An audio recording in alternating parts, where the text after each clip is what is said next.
Hi, I'm Tom Stephenson and welcome to Microsoft Project for Beginners.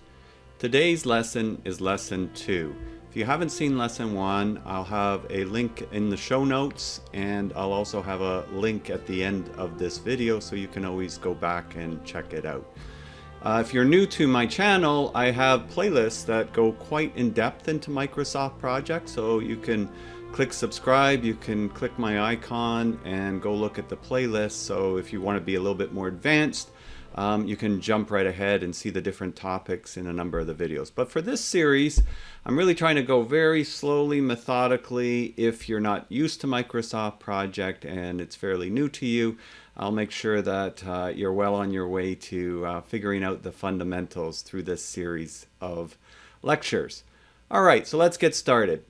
Well, what I've done is I've created a series of activities, and I did this in Lesson 1. So these are the same ones in Lesson 1. Like I said, you can always go back to Lesson 1, or you could just freeze this right now and just start to input these activities on your screen using Microsoft Project Professional.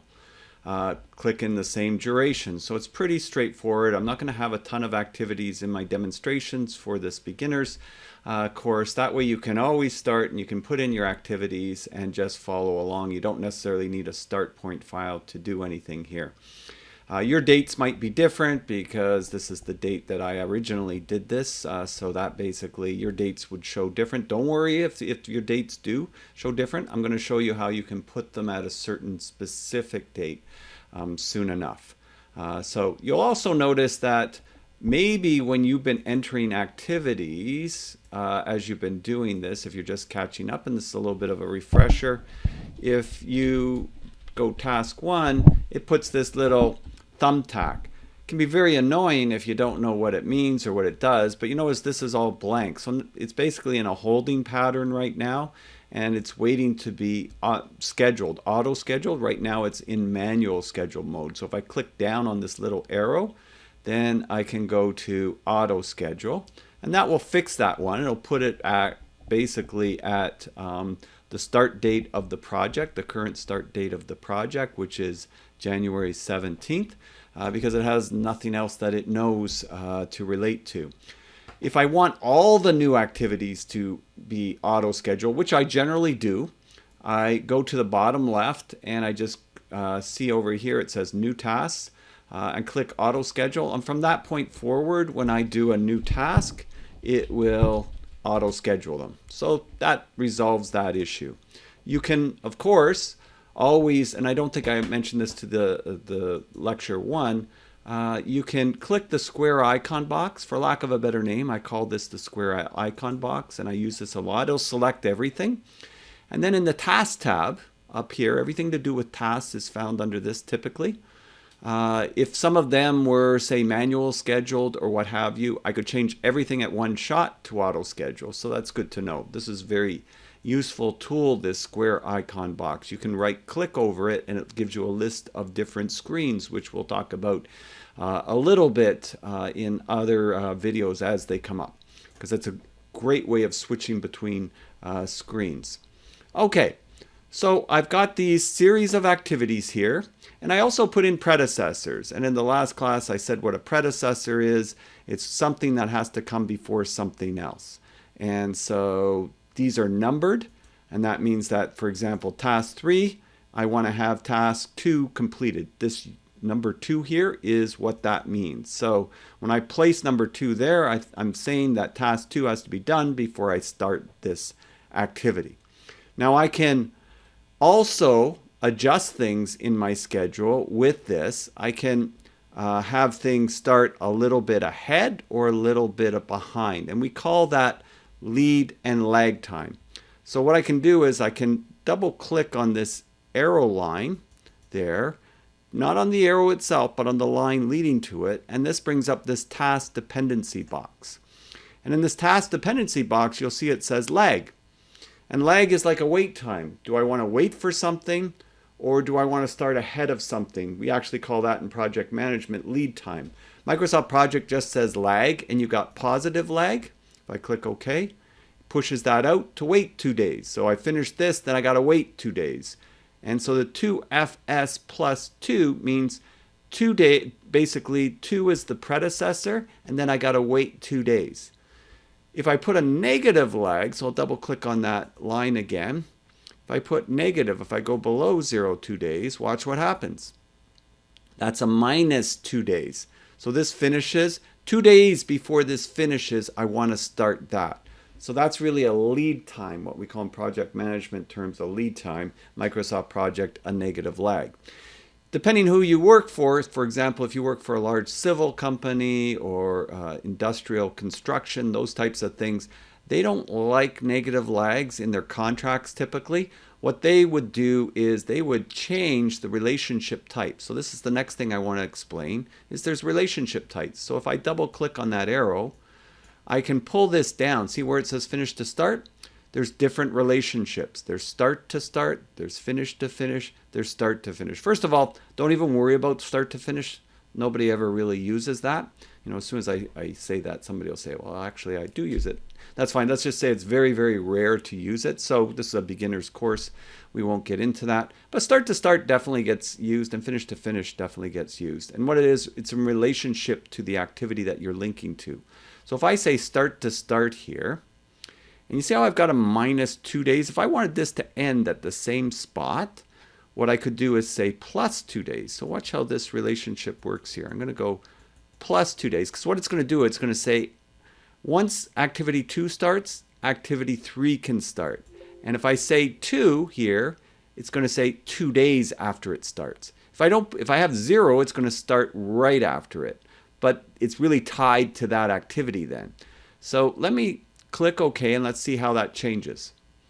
So that didn't change the time period at all, but it did change how the relationship works here. So it's so many days after that starts, this will start, right?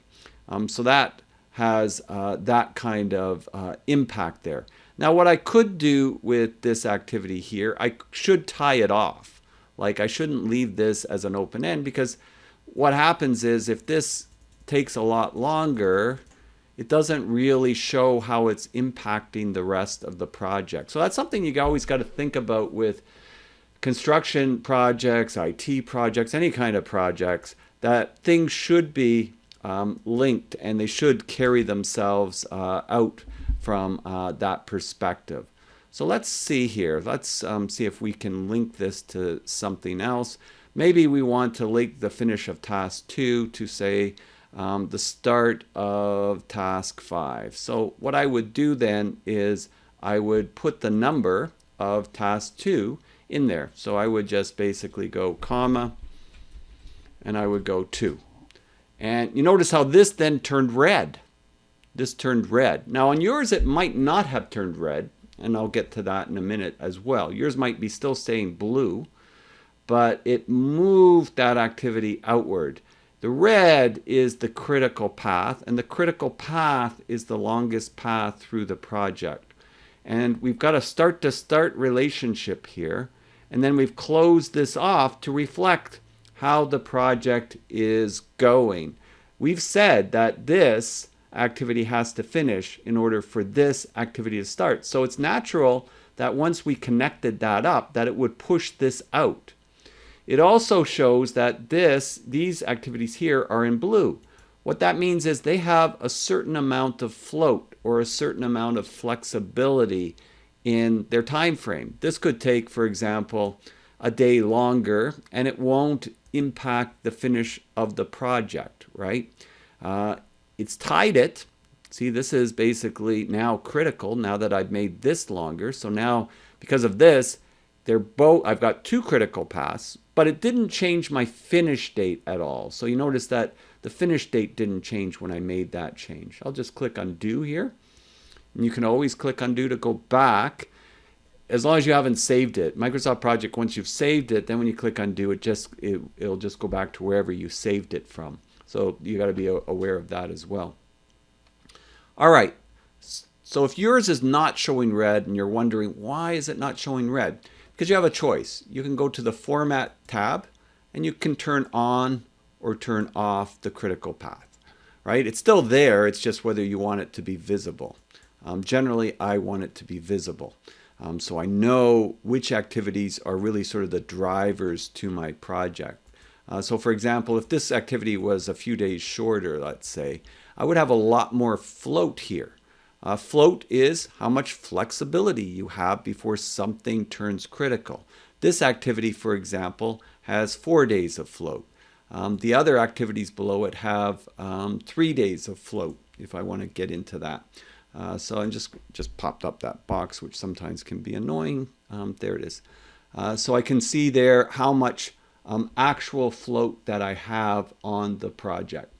All right, and you can again turn it on, you turn it off. There you go, got rid of that sort of little box line. Sometimes your video card slows things down, and sometimes you just get some lines that are just sitting up there. But usually once you do something new, it disappears. So don't be too concerned about that either if that happens. All right, the other thing is it's starting today. I don't want this project to start today. I want it to start on a different date. And like I said, yours is starting on a different date. It's starting on whatever day that you gave it. Well, let's change the start date for the entire project. The easy thing to do with that is you go up to the Project tab, which is everything to do with the project. Go to Project Information, and you change the start date to when you want the project to start. So I'm going to go and I'm going to change it to January 31st. Or actually, I'm going to change it. Let's change it to something out a little bit more in the future. Let's change it to April 25th, right? And so I've got April 25th, and I'm in 2022. I know how things work on YouTube. It might be that it's 2023 or 2024 for you, but basically make it the same year, and then you'll have the same dates if you want. Otherwise, it can be in a current year. Doesn't really matter for what we're doing. I'm going to click OK, and then it moves everything to that date. So you see that the project is now starting on April 25th, 2022. Now, what we should do too is give ourselves a heading. All right, so give ourselves a heading. And so that everything can go underneath it. And again, this is really for beginners, so I'm not going to get too in depth in it, but I do have videos on my YouTube channels, like for example, totally on the heading breakdown, which we call a work breakdown structure, and how you can divide up your project into sections, because that's really what you want to be able to do. If you're doing any sizable kind of project, you want to break it down into areas of work, and then break those areas of work down into more detail so that you have a good sense of what you need to do. And then when you link everything together, you should have a pretty good understanding of how you want to do your project from start to finish with what you know now. So let's do that. So basically, if you're used to Excel, use some of those techniques that you use in Excel to help you here. If I want to insert a row right across the top, I pick the top row, I right click with my mouse button or right tab button on my laptop, and go and down. In Excel it says insert row. Here it says insert task. Same thing. All right, so you just inserted a new row here, and give it a name. All right, so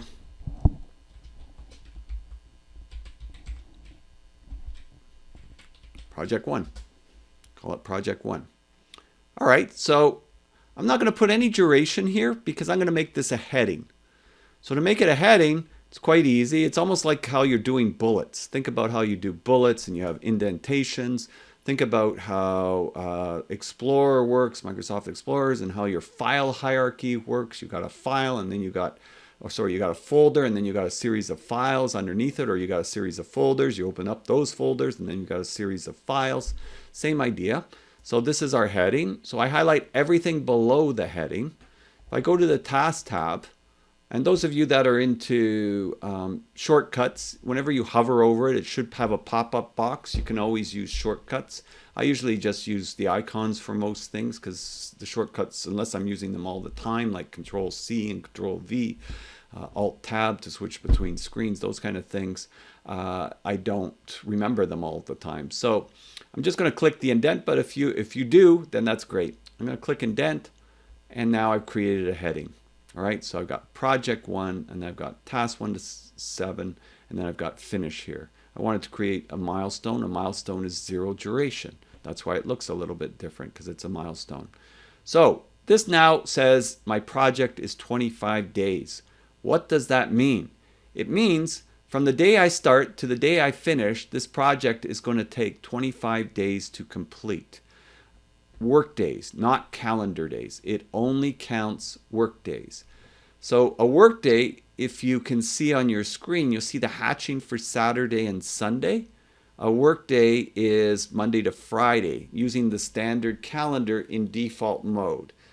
You can adjust, and we'll do that in an upcoming video. If you're in a rush, you can check my playlists, and you can look under the playlist for calendars. I think that's in video 3 of one of my Microsoft project playlists to go in depth into that. But I will have this in an upcoming beginner series for calendars. Monday to Friday, you can make it anything you want. If you want to work every day of the week, you can work every day of the week. If you want to work every Saturday, you can work every Saturday. If you want to work the next 3 Saturdays, but not after that, you can customize it. But for now, it shows that we are working Monday to Friday, and we've got Saturday and Sunday off. All right, so that's great. We've got those things occurring. And so we've got Saturday and Sunday off. That means if I counted, there's 5, 10, 15, 20, 25 days. So you can see it's 5 weeks. I've got no holidays in there because you can put holidays, and you should put holidays in there to represent your schedule. I have no holidays in this example, and that's where the 25 days comes from. So if I extend one of these, watch what happens. It's not going to change the time, right? Doesn't change the time because that's not on the critical path, right? If I change this one, watch what happens. You see how everything kind of lit up below that I changed? That's telling you when you change this, all of these dates changed. It's like a flag. It's a warning to you to say, hey, you just changed that. Are you okay with that? And it only keeps that lit up, right, with that sort of colored hatching there. It only keeps it till you do something else. If I go here and I change this to 6 days, right, it just shows what activities it impacted. So in that case, it impacted these activities, right? It impacted the finish date of this and these activities. But because they weren't critical, and because I didn't change it enough to impact the critical path, it didn't change my finish date. So it's really important that you understand what those flags are used for, because it's very helpful for you going forward, because all of a sudden you hit something and everything like that. Wait a minute, I didn't want that to happen, or why did that happen? You can always click undo, or you can go back and adjust your duration, whatever it was that you did. So that's very helpful from that perspective. Now, with regards to the work breakdown structure, we can do more levels on this. So if this is our project, maybe we've got here, I could go insert task. We've got basically another level. I could call this pre-project planning or pre-construction if I'm doing this in construction, right? Whatever heading makes sense for you. And then I could also put underneath here, I could insert a task, and I could say under here, I could say project execution. You know, in construction, we probably say construction, that you're actually starting boots on the ground, and under construction, you might have, you know, substructure, superstructure, building systems, and a whole bunch of different headings. But to just create these, I've inserted those activities, and now I can indent these activities, task 1 and task 2, under pre-project planning. And then I can insert these activities under project execution. And that gives me my work breakdown structure. So I've got on the project. So what's cool about this, now you get information for each area of work, right? So this is got 21 days overall duration because we made this one so long, right? Here. And in this case, we're actually starting this we're still planning as we're doing the work. That might not make sense in a real scenario, but this is how this is orchestrated right now.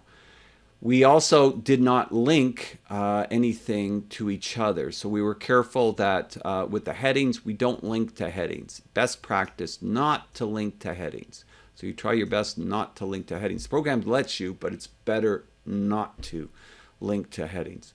And so we've got this going on, right? So we've got these different headings, and they're adding up to durations. And this one, well, maybe we'll change this one up a little bit. Let's see if we can, because it's always good to, that's the nice thing about using project management software. You can test things out and you can see how things impact it. So what I was trying to do was get a different number here so you didn't think they were the same for some reason.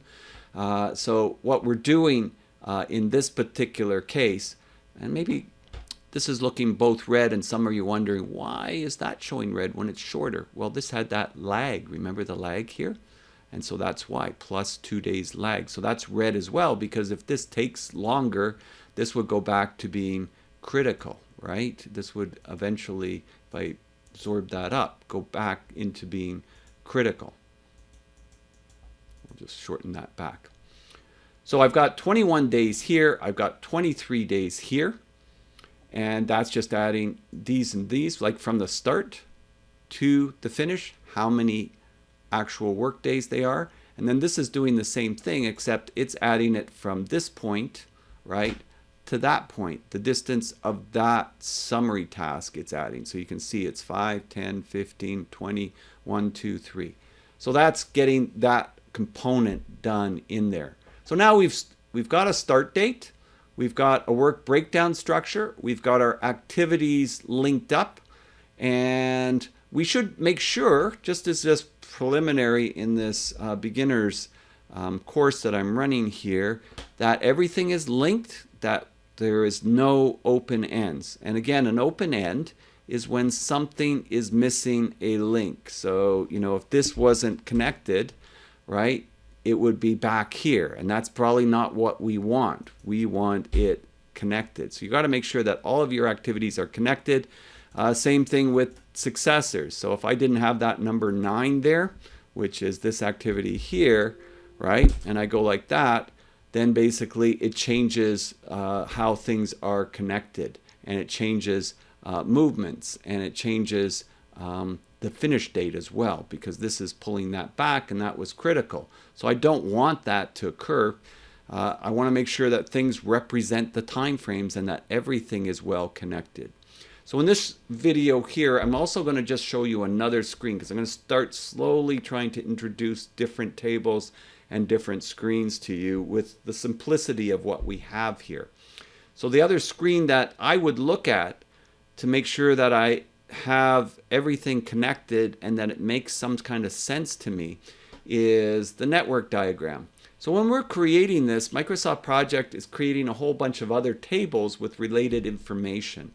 And we can actually create other tables independent, like resource tables that have a whole bunch of information, and then we can make them communicate to this table. But some tables actually just mirror what's going on in this screen. And the critical path and project management software, the way it does calculations to show the critical path and map out your project, is based on a network diagram. So it's actually creating that for us at the same time. If we slide all the way to the left and we right click on our mouse, we can slowly go down and see where it says network diagram. We can click on network diagram. And in the network diagram, it shows all of the boxes and connections that we have for the whole project. I'm going to shrink this.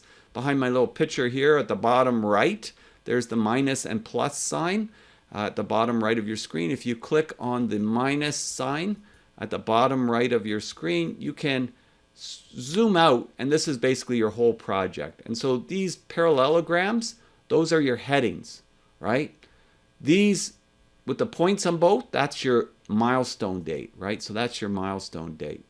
And if you hover over any activity, it will blow up and show your actual activities and the connection points between the activities, right? So it can show those different connection points from the activities. And sometimes those boxes, they just stay there, like I said, with screen regeneration. So if you hit the minus or plus, they disappear. Or if you click something else, they'll typically disappear. So you can actually zoom in and so that you can read it on your screen. And you can just follow the logic. This is just following the schedule logic. This is when this gets, when I finish this, this is going to start. Once I start this, I've got this one going to start, this one going to start. It's showing the connections between the activities, right? And if something doesn't make sense to you or something is not linked up, then you could make note of that, and then you could go back to the other screen and fix it. You could also do a quick fix in this screen. So for example, you know, with what you know about Excel, if I click on this and I hold the control key down and I click on this, these two activities here, if I'm holding the control key down, I can go into the task tab and say unlink. And that unlinks those two activities.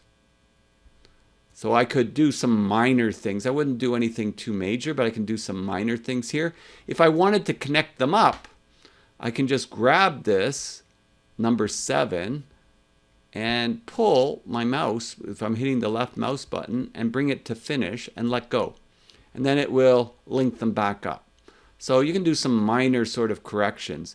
One thing you should note is if you do something in this screen, if I slide to the left, I'm going to go back to my Gantt chart. That's half the battle when we start switching screens. That's why I'm going to do this slowly, is remembering what screen I want to go to and what screen I'm coming from. All right, so we went from the network back to the Gantt chart, and we're in the Gantt chart view.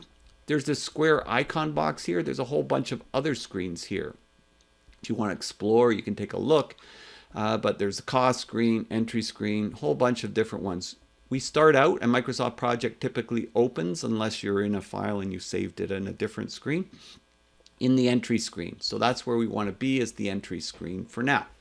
And that's where we've entered all of this information. So now I know when my project's starting, I know when my project's finishing, I know the connections and how everything is working with each other. And that's what I wanted to cover today in this lecture 2 of Microsoft Projects for Beginners. And if you enjoyed this video, please click subscribe and check out my playlist. I'll also have popping up on the screen here the icon you can subscribe to, and you can see the playlist and lecture 1 video I'll put as the previous video that you might want to go back and check out. So I'm Tom Stephenson, wishing you a wonderful day, and keep learning Microsoft Project, and we'll see you next time. Bye for now.